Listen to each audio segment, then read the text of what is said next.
Welcome to Pretty Unfiltered with Tiara, the space where we strip away the mask, the filters, and the expectations and just keep it real.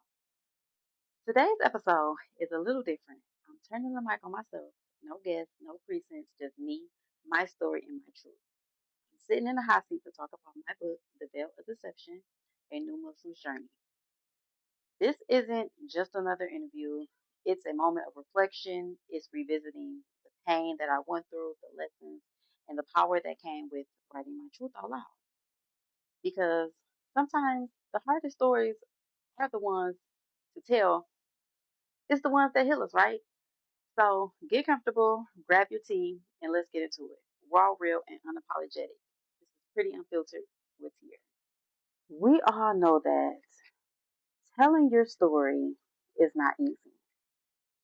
It can be uncomfortable, it's raw, and sometimes it reopen wounds you swore were healed. That's the beauty of it. Healing doesn't happen in silence. It happens when you find the courage to say, this happened to me. But it doesn't define you. It doesn't define me. The veil of deception isn't just a book. It's a reflection. It's a reflection of growth, faith, freedom. It's also a reminder that we all have a vow to lift, whether it's lies, things we were told, beliefs we've outgrown, or pain we're still learning to live through. So if you're listening right now and you're in your own storm, just know this. You can come out on the other side. You can start over. You can choose yourself and still walk with grace. This is Pretty Unfiltered with Tiara, where healing is loud, truth is beautiful, and silence is no longer an option. So my first question is, what inspired me to write my book? So what inspired me is pain and experience, and not just my story, but hearing other women who had the same story as me. So I used my book to reclaim my voice, to tell my story. I was not scared of the backlash that I knew I was going to get, but I knew that I needed to tell my story because I had heard this story so many times over and over again by other new Muslims just like myself. Not even just new Muslims, even Muslim women, Muslim men who have been Muslim all these years, how Muslims just use the religion to manipulate other Muslims. So I feel like it was my turn to really tell my story because these things were not being talked about. Everybody was just putting these things off on the back burner. And once I wrote my book and I had so many people, Muslims as well, reach out to me about my book, stating that they are so proud of me and how brave I was for telling my story. And I was just so happy to, be able to share my voice because what I went through as a new Muslim, married to a Muslim man, was traumatizing. It was very traumatizing. It was very scary. And I wanted to warn other new Muslims like myself about the things that's going on in the Muslim community that everyone is just choosing to ignore. So, hey, I had to tell my story and I wasn't scared. So, pain inspired me, my experience expired me, and other Muslims' stories expired me. So, I wanted to tell it. And I just wanted to get that out there and put it out there because no one is talking about it. So, the second question I had was, what was the hardest part about writing this book? So, the hardest part was revealing it. When I was writing this book, I was opening up wounds that I thought I had healed through. I was still healing through them. And that was hard. And I knew that I was going to get backlash when I wrote my book. But I could not be scared of that because I had to be brave enough to tell my story. It was not easy to be vulnerable. Trust me, it was not easy at all. But what I allowed, what I ignored, and what it had cost me, I had to heal through this. So I had to write this, and I used this as my healing strength to get through what I had got through that brought me here today. Trust me, it was hard. I didn't know what type of backlash I was going to get from my audience, but I knew what type of backlash I was going to get from my abuser. But I did not let that stop me. I knew it was coming. I knew I was going to go through that. So I prepared myself. And it was hard. It was really, really hard, but I wanted to tell my truth. I wanted to get my story out there, and I did it. I'm proud that I did it. I'm happy that I did it. Of course, there were going to, whatever. But yeah, and I'm so proud of myself. Question number 3. If you had to sum up the rawest, most unfiltered message in this book, what would it be? I would say the rawest message in this book is simple. Love should never destroy you. It should never destroy you or strip you of your peace, your power, or your identity. My book is me saying, stop confusing struggle with loyalty and pain with purpose. You do not have to lose yourself to prove you're worthy of love. It's about unlearning everything we were taught about staying no matter what and realizing that walking away is sometimes the most powerful act of self love you will ever have to make. It may be uncomfortable, but it's real. Because sometimes the truth isn't pretty, but it's the only thing that will set you free. Why did you choose the title, The Veil of Deception, A New Muslim Journey? I chose The Veil of Deception because it captures what my journey felt like. It felt like a mix of faith, love, and illusion. When I first became Muslim, the veil, for me, it symbolized purity, growth, submission to God, Allah. But as I went through my marriage and everything that came with it, I realized there was another kind of veil. And that veil hid truth. It hid truth, manipulation, and emotional control.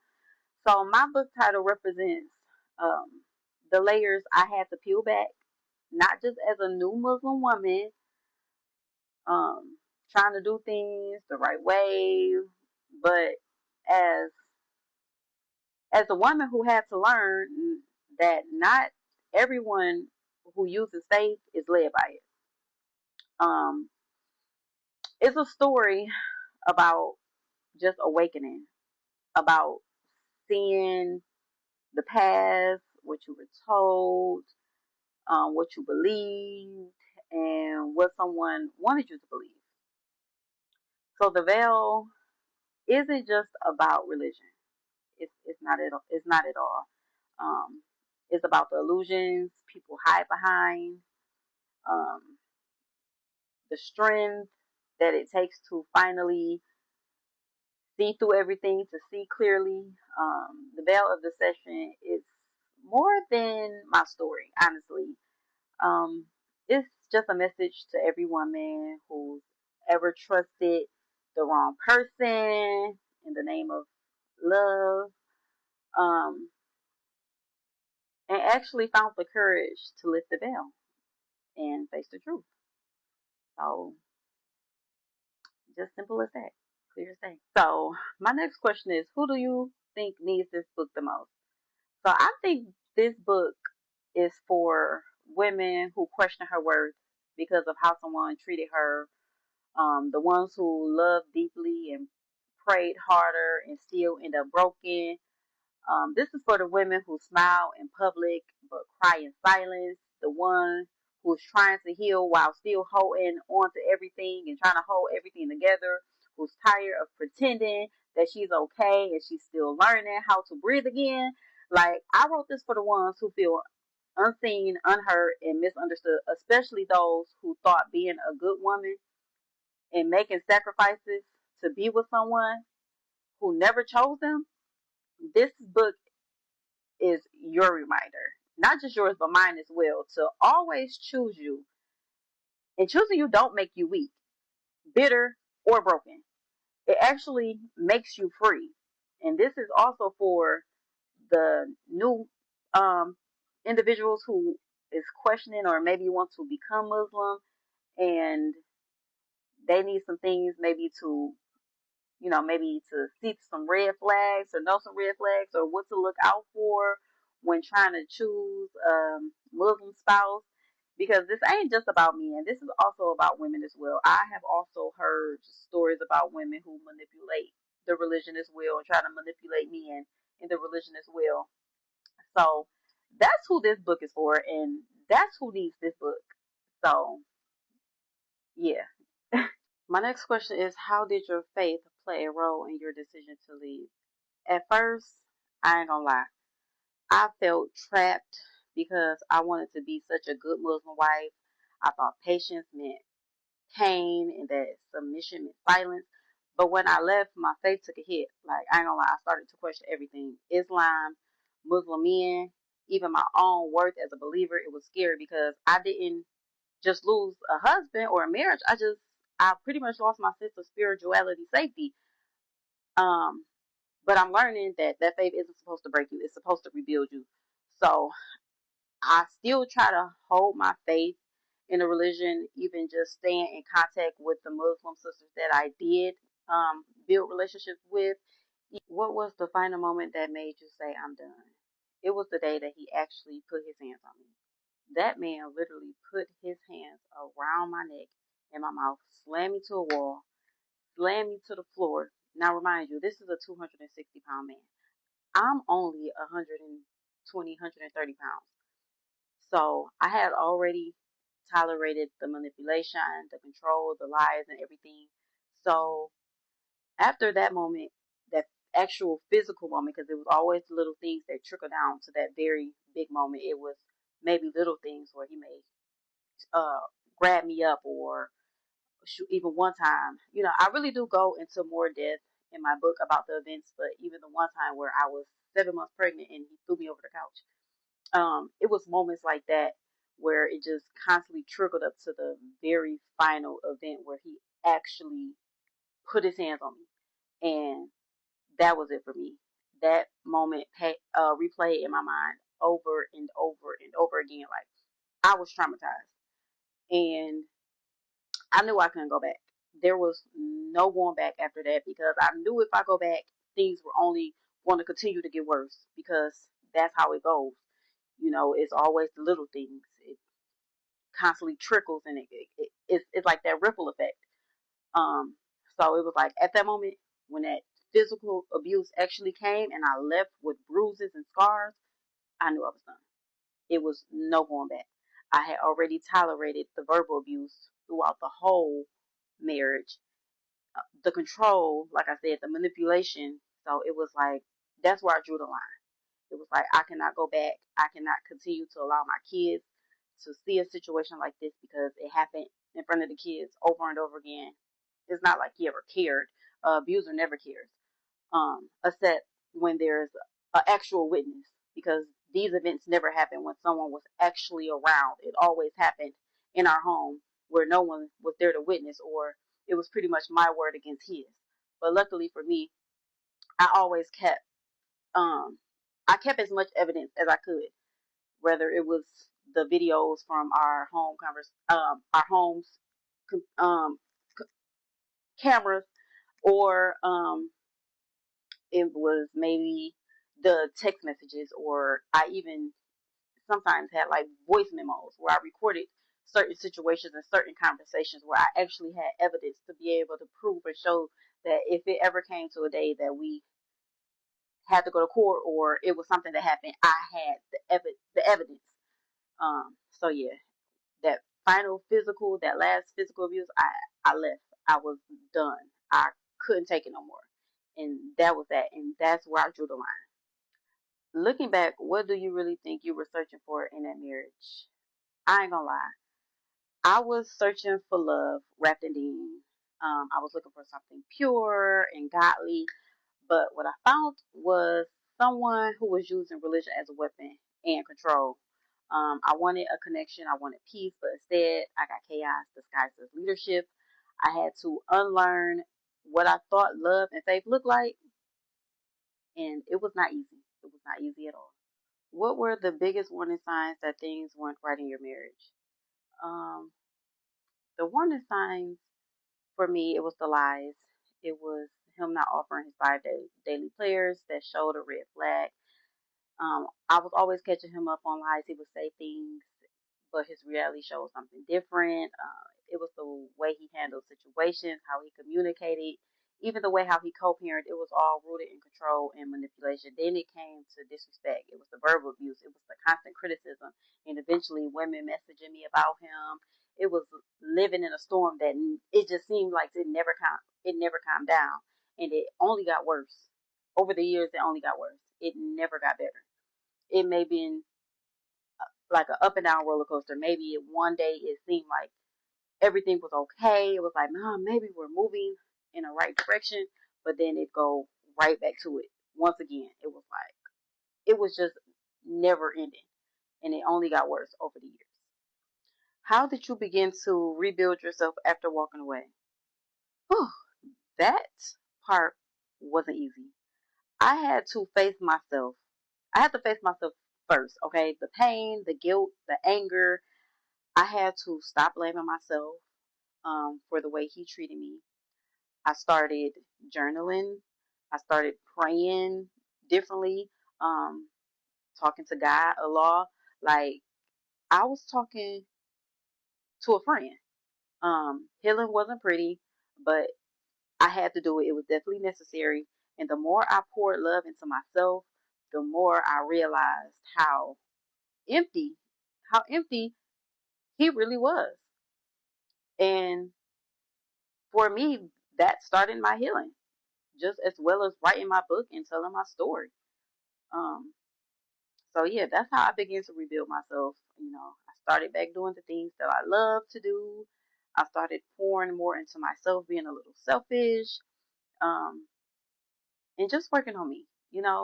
Setting goals, putting goals in place, um, and just doing the things that I love, doing the things that make me feel good, being with my friends, being with my family, and just getting out there. So yeah. What message do you want women to take away from your story? I would say don't ignore the whispers. Your soul sends you exactly what it needs. If you're constantly explaining or accusing the person that you're with, um, their behavior, you're already losing yourself. Love shouldn't leave you confused. It shouldn't leave you scared, or spiritually empty. My story isn't just about pain. It's about reclaiming my worth, reclaiming my voice, reclaiming my peace, and my power, after the whole deception. So that's what I hope women take away from my story. If you could talk to the old you, the woman before everything happened, what would you say to her? I'd tell her, baby girl, you do not have to prove your worth to anyone. Love doesn't hurt like that. You don't need to shrink to be loved. You don't need to carry someone else's brokenness to prove your loyalty. I would tell her one day, you're going to look back and thank yourself for walking away, because that was the moment I truly started living. The day I walked away and said that I am done and I'm no longer allowing this, and I will not keep my children in a space like this, I felt powerful. I really did. I felt so powerful. So yes, that's what I would tell myself. Did you ever feel like you lost yourself trying to be what you wanted? Absolutely. I became a version of myself that I did not even realize. I was quiet when I used to be outspoken, apologetic. When I had done everything wrong, I started questioning my worth, my beauty, even my intelligence. I was dimming my own light just to keep him comfortable, and that's when I knew something was deeply wrong. And it just did not feel right in my spirit. It did not feel right in my heart. Every day I was angry. Every day I woke up tired and just drained. And it was like, I cannot do this anymore. I cannot continue to be with a person where I feel like I have to dim my lights just to make him feel superior. It was like I just could not do that no more. It was too much work of trying to dummy myself down, dim my light down for someone else, just for them to have control and manipulation over me. It was entirely too much. So, absolutely. When you look back now, do you ever ask yourself how you even got to that point?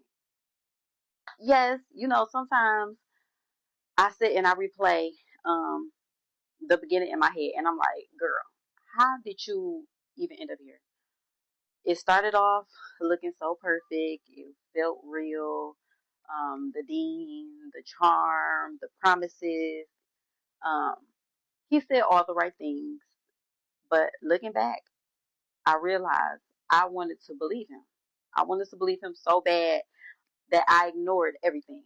I I ignored everything. It didn't feel right. I was in love with the idea of love, for one, not the reality of who he really was.